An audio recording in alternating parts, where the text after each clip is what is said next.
Hello. Today is April 18th, and today's reading is 2 Samuel 3 through 5 and Luke 14:25 through 35. This is the reading of God's Word. There was a long war between the house of Saul and the house of David, and David grew stronger and stronger while the house of Saul became weaker and weaker. And sons were born to David at Hebron. His firstborn was Amnon of Ahinoam of Jezreel, and his second Chileab of Abigail, the widow of Nabal of Carmel, and the third Absalom, the son of Maacah, the daughter of Talmai, king of Geshur, and the fourth Adonijah, the son of Haggith, and the fifth Shephatiah, the son of Abital, and the sixth Ithream of Eglah, David's wife. These were born to David in Hebron. While there was war between the house of Saul and the house of David, Abner was making himself strong in the house of Saul. Now Saul had a concubine whose name was Rizpah, the daughter of Aiah. And Ishbosheth said to Abner, "Why have you gone into my father's concubine?" Then Abner was very angry over the words of Ishbosheth and said, "Am I a dog's head of Judah? To this day I keep showing steadfast love to the house of Saul your father, to his brothers, and to his friends, and have not given you into the hand of David. And yet you charge me today with a fault concerning a woman? God do so to Abner, and more also, if I do not accomplish for David what the Lord has sworn to him, to transfer the kingdom from the house of Saul, and set up the throne of David over Israel and over Judah, from Dan to Beersheba." And Ishbosheth could not answer Abner another word, because he feared him. And Abner sent messengers to David on his behalf, saying, "To whom does the land belong? Make your covenant with me, and behold, my hand shall be with you to bring over all Israel to you." And he said, "Good, I will make a covenant with you. But one thing I require of you, that is, you shall not see my face unless you first bring Michal, Saul's daughter, when you come to see my face."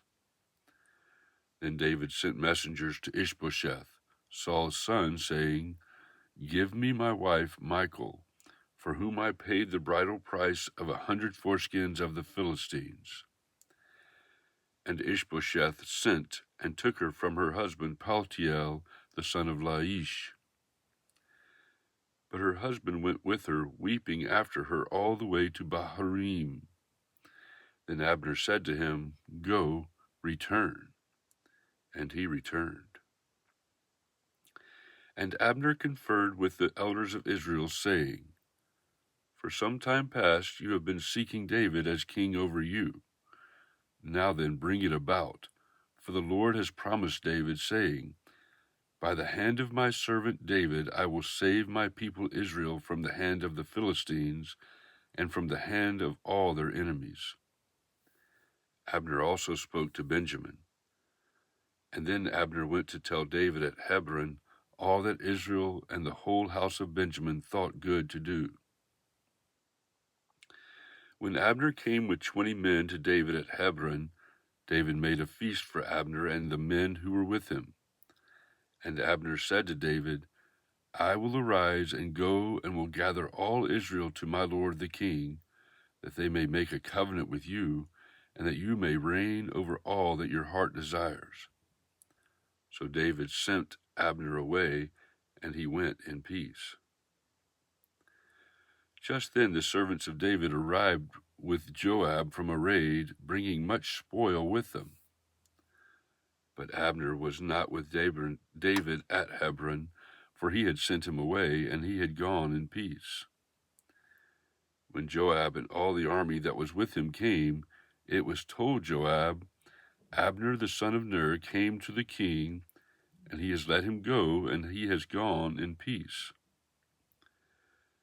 Then Joab went to the king and said, "What have you done? Behold, Abner came to you.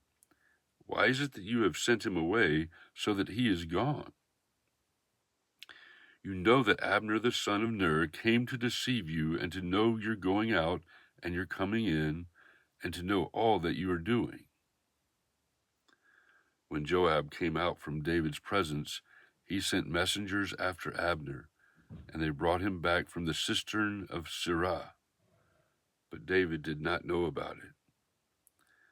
And when Abner returned to Hebron, Joab took him aside into the midst of the gate to speak with him privately, and there he struck him in the stomach, so that he died for the blood of Asahel his brother. Afterward, when David heard of it, he said, "I and my kingdom are forever guiltless before the Lord for the blood of Abner the son of Ner. May it fall upon the head of Joab and upon all his father's house, and may the house of Joab never be without one who has a discharge, or who is leprous, or who holds a spindle, or who falls by the sword, or who lacks bread." So Joab and Abishai his brother killed Abner, because he had put their brother Asahel to death in the battle at Gibeon. Then David said to Joab and to all the people who were with him, "Tear your clothes and put on sackcloth and mourn before Abner." And King David followed the bier. They buried Abner at Hebron, and the king lifted up his voice and wept at the grave of Abner, and all the people wept. And the king lamented for Abner, saying, "Should Abner die as a fool dies? Your hands were not bound, your feet were not fettered. As one falls before the wicked, you have fallen." And all the people wept again over him. Then all the people came to persuade David to eat bread while it was yet day. But David swore, saying, "God do so to me and more also, if I taste bread or anything else till the sun goes down." And all the people took notice of it, and it pleased them, as everything that the king did pleased all the people. So all the people and all Israel understood that day that it had not been the king's will to put to death Abner the son of Ner. And the king said to his servants, "Do you not know that a prince and a great man has fallen this day in Israel? And I was gentle today, though anointed king. These men, the sons of Zeruiah, are more severe than I. The Lord repay the evildoer according to his wickedness." When Ishbosheth, Saul's son, heard that Abner had died at Hebron, his courage failed, and all Israel was dismayed. Now Saul's son had 2 men who were captains of raiding bands. The name of the one was Baanah, and the name of the other Rechab, sons of Rimmon, a man of Benjamin from Beeroth. For Beeroth also is counted part of Benjamin. The Beerothites fled to Gittaim, and have been sojourners there to this day. Jonathan, the son of Saul, had a son who was crippled in his feet. He was 5 years old when the news about Saul and Jonathan came from Jezreel, and his nurse took him up and fled.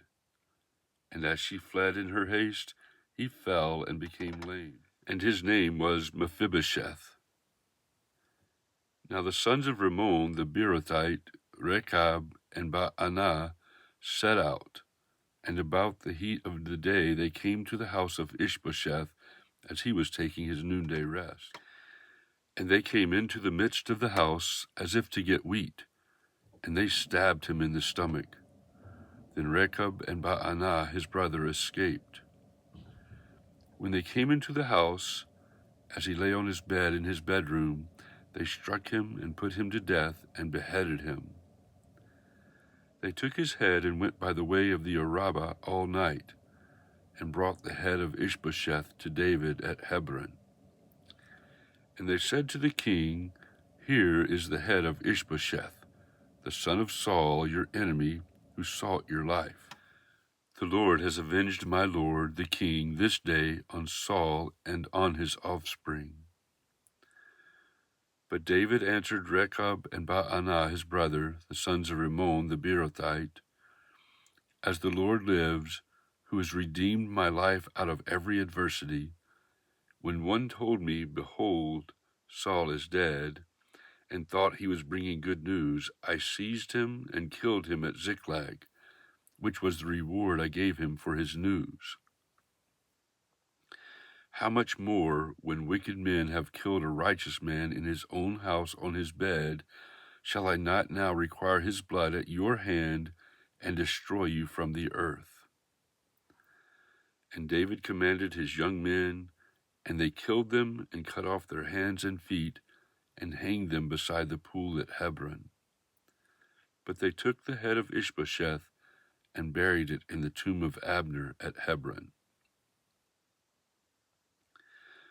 Then all the tribes of Israel came to David at Hebron and said, "Behold, we are your bone and flesh.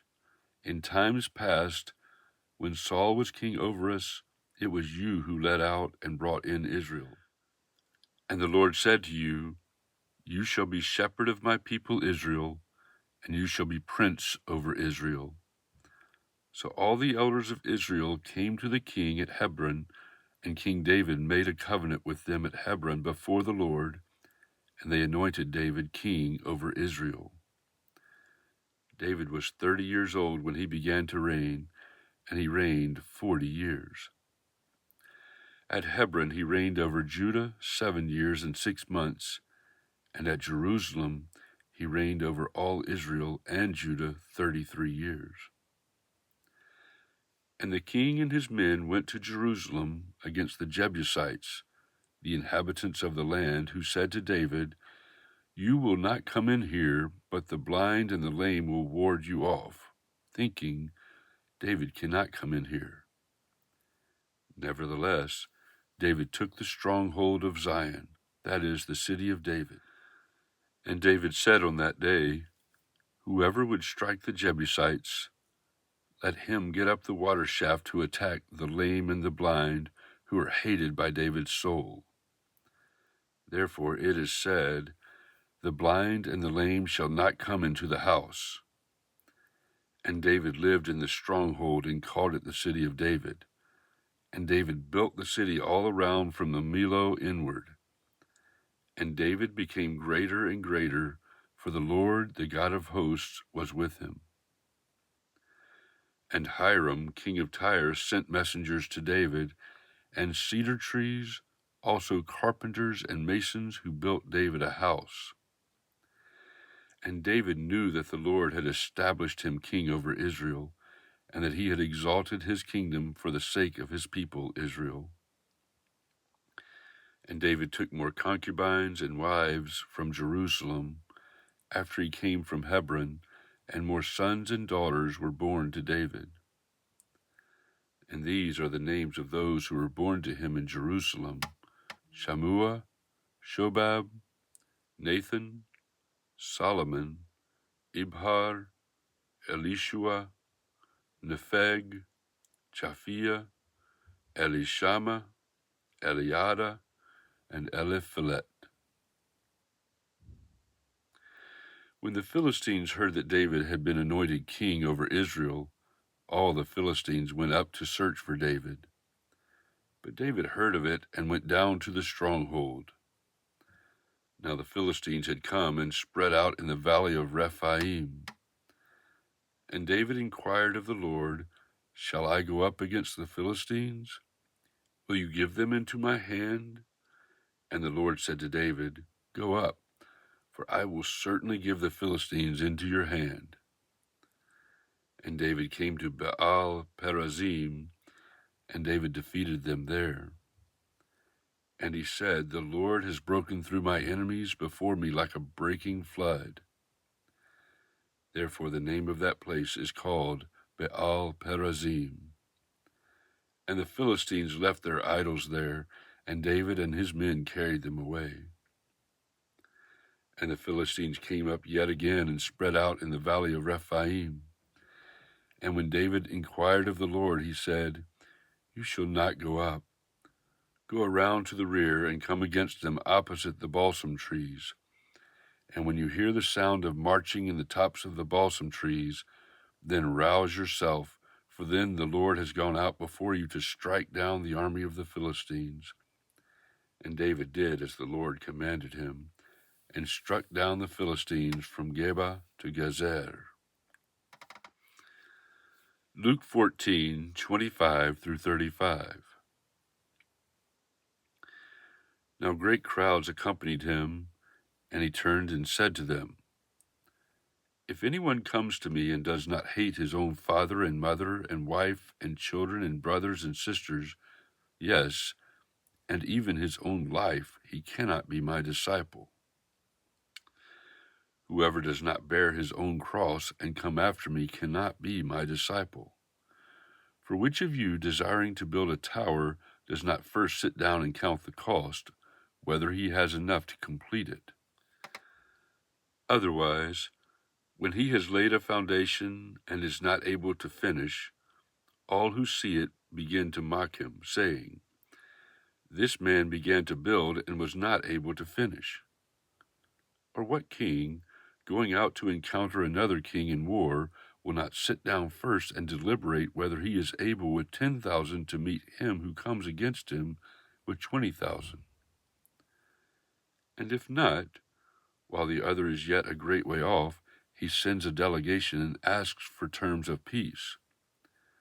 So therefore, any one of you who does not renounce all that he has cannot be my disciple. Salt is good, but if salt has lost its taste, how shall its saltiness be restored? It is of no use either for the soil or for the manure pile. It is thrown away. He who has ears to hear, let him hear.